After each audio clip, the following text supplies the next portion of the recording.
Hey everybody, Justin here, back for our monthly deck guide, and today I'm going to be talking about Butterfly Swords Lily Chen. This deck is pretty much exactly what it says on the tin. We're going to be focusing on Butterfly Swords, and then also it's a very combat weapon focused Lily. I mean, the weapon is Butterfly Swords, but why don't we talk about the goal of the deck? So, Lily Chen embraces her guardian side, taking the fist discipline first, then the foot discipline, allowing her to take advantage of butterfly swords and turn all who stand against her into little pieces of dust. So I actually had a tough time with Lily for the longest time. And I think a big part of this came down to the discipline choice. There's a ton of different directions that you can take Lily, which is why she's really exciting. But all of the times where I played Lily, I always ended up in a place where I didn't really enjoy my level 0 deck. So much so that I got to the point where I felt as though the level 0 Lily deck was just an absolutely abysmal play pattern for me, and I did not enjoy playing it. However, someone commented on, I believe it was either my tier list video back in December or my retrospective of how we've changed over the years, our opinions on investigators. They commented that you should just play Knife in Lily Chen. Take the combat discipline and just play Knife. Ignore the brain. And honestly, I was like, I kind of guffawed at that. I was like, there's absolutely no way I want to do that. Then I tried it out. And honestly, this is like one of the best shapes of Lily I had at a level 0 deck. Admittedly, I'll get to the level 0 deck in a second. Why don't we first look at all the packs that are required? So there's a lot required in this one. One thing of note is that now as the new packs are coming out, instead of listing all of the Dunwich Legacy packs individually, I am now listing the Dunwich Legacy Investigator box as its own thing, because that is the way that you're going to be picking these up in the future. And honestly, if you don't have that already, you probably have the majority of the Dunwich Legacy packs, or alternatively, you're looking to buy the Dunwich Legacy Investigator pack. So there is a good chunk of cards in this deck, both in the level 0 and the finalized version. However, if you don't have something, you can always adapt. There's only a few core pieces to this deck, and I would say the biggest thing on that is the Dunwich Legacy box, in order to get it prepared for the worst, and then also the Edge of the Earth box in order to get the namesake Butterfly Swords, because that's kind of why we're here. So, the deck itself, here's the level 0 version. So if you don't know how Lily works, is that she chooses discipline, and she gets a discipline at the start, and each discipline increases her a stat score and gives her a secondary ability. There's tons of ways you can approach these disciplines, both in the choice and the playstyle. You can choose to leave the disciplines just as a static boost to a stat, which is not a bad way of approaching it, but there's also the way where you can just look at constantly trying to use your disciplines because they each have an activated ability that are pretty powerful. However, this one I kind of just went with both, and it really comes down to the playstyle. That's the however. However you feel is the best way to approach it is the way you want to approach it. So when I had the hardest time with Lily before, going back to my points, I played her as a mystic. But really, and this is kind of how it works for all of the Edge of the Earth investigators, is you have to play them by the color they turn into. And I think that applies like as much as you can, even at level 0, especially so for Lily, in my opinion. Once I built this deck and I had 5 fists and I was ready to just go and start killing things, it turned out pretty good. The downside, of course, is that you have to play Knife. So if you don't know what Knife is, it's a really not great card. However, if you treat Knife like a kill spell, as a set it and forget it till you need it, you just pay 1, place it in your hand, and then hold it till you get an enemy, and then use it as a kill spell to kill that enemy using its discard mode. That's alright. Especially for a level 0 deck, where you're going to be wanting to upgrade out of your Knife immediately. With these series, we don't talk a lot about the level 0 deck, but I just need to talk about the reasoning for Knife, and at first I thought it was wild and not a great idea, but after trying it out for myself, I am 100% on board this Lily Knife thing. This is only even going to get better if she gets more non-firearm weapons that she can put into her level 0 deck, especially if you're building the Guardian side. As this goes and as this grows, this Lily Chen would work. Other builds would work better with different orders in how you take the disciplines, but in this one, we're going to be starting with the Fist discipline. Here is the final version of the deck. Why don't we, before I just start talking about the cards here, why don't we do the usual thing where I break down the important cards and then we will talk about the deck as a whole. Ultimately, though, this deck is just all about damage output. It's a lot of actions, and one thing to note about Butterfly Swords is that it gets worse on higher difficulties, as you're going to see in a second, but this deck just focuses on killing, and it kills really well. All right. These are the orders in which we're going to get our discipline. We're going to get the Prescience of Fate, the Fist discipline first. This has the activated ability. You get +5 skill value for the next skill test you perform this turn. After that skill test ends, flip this asset over. This action does not provoke attacks of opportunity. And then the reaction is after you, on the discipline on the broken side, if you perform no skill test this round, flip this asset over to its unbroken side. This is a little bit harder to flip over because you don't have control over the Mythos phase, but you can use this one and it can flip back. It definitely can flip back. And also, like, when you get bigger and like your Butterfly Swords are ready, you're not too concerned if this is flipped over. Once again, flipping over the disciplines really comes down to the play style. I've heard some opinions online that you really are missing out if you don't use the activated ability on the disciplines. And ultimately, that is true. You are missing out on a big point of power. However, don't let that sway you if you just like the stat bonuses. Stat Ball Lily is still just a good time. You are leaving some power on the table, but maybe you'll make up that power in other places. The second discipline we're going to get is the Foot discipline. This allows you to take 3 different fight or evade actions. This is really fun with the Butterfly Swords once those get going. And then to flip it back over, if no enemies are the same location at you at any point this round, this one's just going to passively flip back because of the Mythos phase. You could just draw something that doesn't spawn an enemy and you can just be like, all right, we're going to get ready to do a bunch of butt kicking in the next turn. The third one I went for here was the Brain discipline, which allows you to heal, and if you take no horror, it flips back to its other side.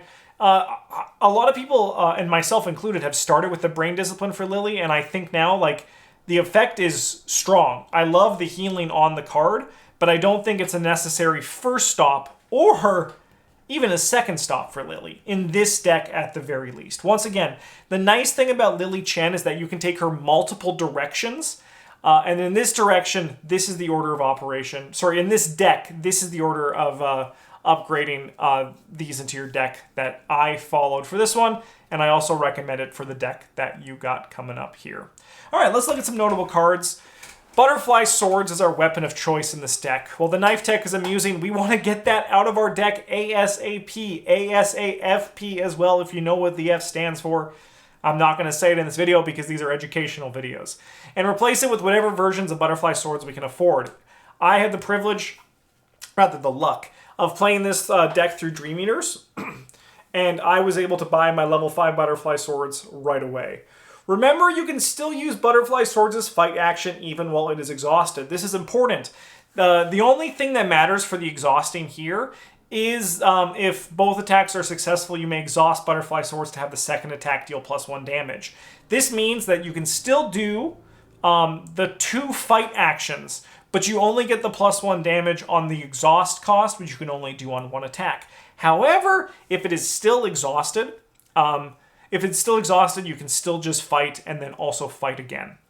Bandolier exists in this deck to easily boost our brain while Butterfly Swords is out, but it also allows us to hold another copy of Butterfly Swords, which is a very fun time.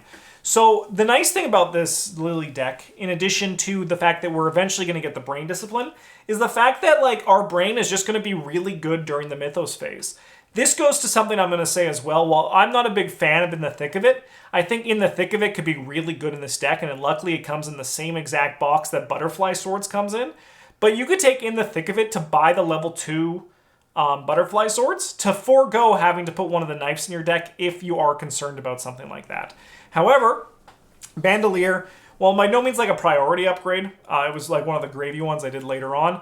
Being able to hold 2 copies of Butterfly Swords is really fun, especially when you use the activated ability on the foot discipline that allows you to make 3 different fight or evade actions. It is a wild time. The damage output, as I said at the beginning of this, the damage output in this deck is absolutely wild. I killed the midpoint boss, which is like really the only boss in Dark Side of the Moon, in 1 turn with this deck.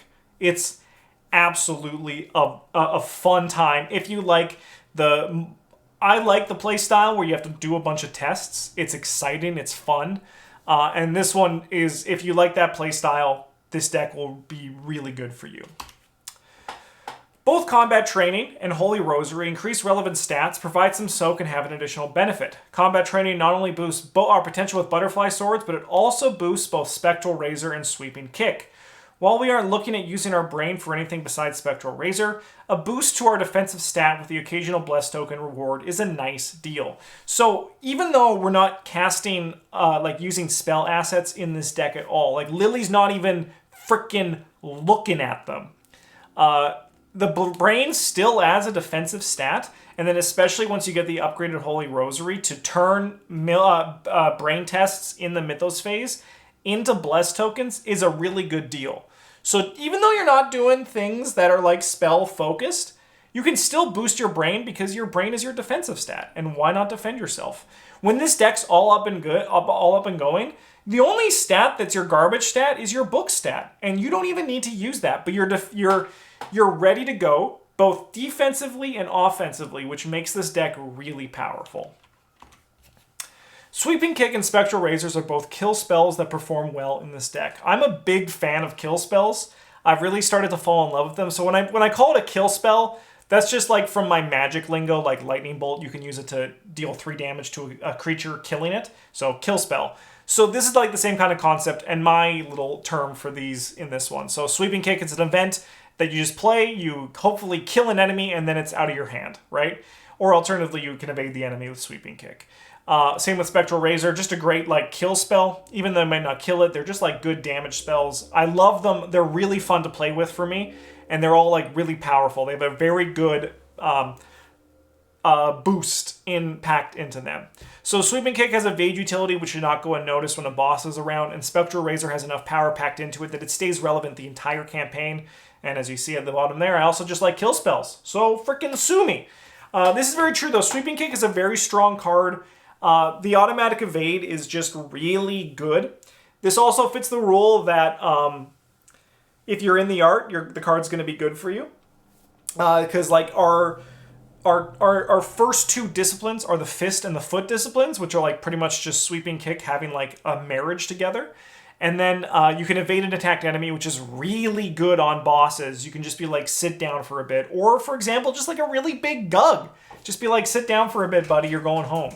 Spectral Razor, as I said here, this card is just strong, and it'll last the entire campaign, even as a level 0 card. The Freya Engage that it has is a spicy meatball. It's a spicy meatball. Safeguard performs well in any Guardian deck that wants to spend their entire time fighting. The less time we have to spend moving, the more we can cut up ghouls with our Butterfly Swords. Note that the Safeguard level 0 is not worth it for the starting deck, both due to limited Guardian space and how engaging enemies works with Safeguard. The level 2 Safeguard, you move in to the location the same time as your person you're following. The level 0 Safeguard, you move in after. This is a big thing to note with all the Edge of the Earth investigators. Likewise with the Dunwich investigators, like you're not going to be upgrading your level 0 Guardian cards. You can only have 5. And we're going to look at the level of 5 I chose for this deck once we get to the final deck list again. But if you're going to be upgrading a card, you don't want to put the level 0 version into your starting deck. I mean, like, you could replace it with something else, but then the thought process is the effect might not be worth it. Like, maybe it is. Like, maybe you really want Safeguard, but I think it's ultimately just not worth it, and you should take advantage of the Mystic spells or other things that or Mystic cards or other things that you have in there. Not the Mystic spells. I just say Mystic spells because I have kill spells on the brain. You know how it works. Backpack and Prepare for the Worst exist in this deck to find our Butterfly Swords. Because we don't have any other weapons in our deck, finding the swords is important. Both of these cards provide consistency, which, as I always say, is key. Consistency is key. Backpack can also grab the Bandolier and the Rosary, but be sure to play the Bandolier out of the backpack last, otherwise everything in your backpack will just fall into your discard pile. Alright, here's looking at the deck one more time. A few notable cards here. Talking about the my level 0 cards, we have Glory, which when you defeat an enemy, you draw 2 cards, just to get some card draw going. The Prepared for the Worst, we already mentioned. It's going to last the entire time, because you're going to be wanting to find your Butterfly Swords. You could alternatively, like, in like, the reasons why you wouldn't include Prepared for the Worst, they do exist. It could be something that's like, you have an excess of weapons that you want to play with, and all of them are okay. But this deck, we want to find specifically Butterfly Swords, so that's why Prepared for the Worst is good. And we also have Stand Together. That's the one that gives you and another investigator location 2 resources. I love the card. I just love the card. Other things we've not talked about here, Deny Existence and Water Protection. These are just really strong Mystic cards that are very defensive and will just, like, work the entire time. They don't need to be upgraded. The level 0 versions are still just really good. On our skills, we have Overpower and Unexpected Courage for our neutral cards. They're just relevant stats that we're going to be using the whole time. Bar Fist and our All stats, otherwise known as Wild. Promise of Power is another Mystic card that just lives the whole time. This is where I mean, like, instead of, like, putting a Safeguard level 0 into your deck, you're going to want to just use the good Mystic cards that Lily Chen has, right? Like, instead of, like, upgrading out of the Safeguard and then replacing that with a Stand Together, just include the Stand Together at the beginning and then put in a Promise of Power. Your deck's just going to be better. Of course, you'll have to make changes to this depending on what your collection is, but I think that, you know, this is once again covering this with the idea that you have the entire collection. Last card I didn't mention specifically in a slide is Vicious Blow 2. Just more damage is good for a damage-dealing deck. Huge thank you to everyone who watched this video. If you like the deck list, please let me know in the comments. There's also, you can find all of the deck lists, both the level 0 and the XP version in the description. Otherwise, have a great one. We'll see you guys next month for another deck list video. Have a great one. And as always, GG's!